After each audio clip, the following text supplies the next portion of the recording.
الرحیم حضرت علی رضی اللہ تعالیٰ عنہ نے فرمایا کہ 3 چیزوں سے ذہن بڑھ جاتا ہے، 3 چیزوں سے ذہانت میں اضافہ ہوتا ہے۔ کون کون سی 3 چیزیں ہیں؟ سب سے پہلے قرآن پاک کی تلاوت، کہ ہم کثرت کریں قرآن پاک کی تلاوت کی، اس سے بھی انشاءاللہ ذہن تیز ہو جائے گا۔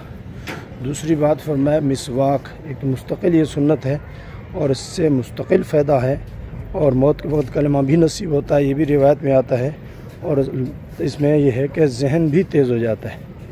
اور تیسری بات جو ہے وہ ہے روزہ رکھنا، اللہ نے اگر توفیق دیے تو ہم روزہ رکھیں، اس سے بھی انشاءاللہ ذہانت میں اضافہ ہوگا۔ اور اس لیے کہ حضرت علی رضی اللہ عنہ کا قول ہے اور وہ سچ ہوتا ہے، اور اس لیے خاص طور پہ یونیورسٹی، کالج، مدارس کے بچے اس کا اہتمام فرمائے تو امید انشاءاللہ اللہ پاک گناہوں سے بھی حفاظت فرمائیں گے، اور کمزور ذہن والے حضرات جو ہیں وہ اس کا اہتمام فرمائے تو انشاءاللہ ذہن بھی تیز ہو جائے گا۔ اللہ تعالیٰ عمل کی توفیق عطا فرمائے۔ وآخر دعوانا الحمدللہ رب العالمین۔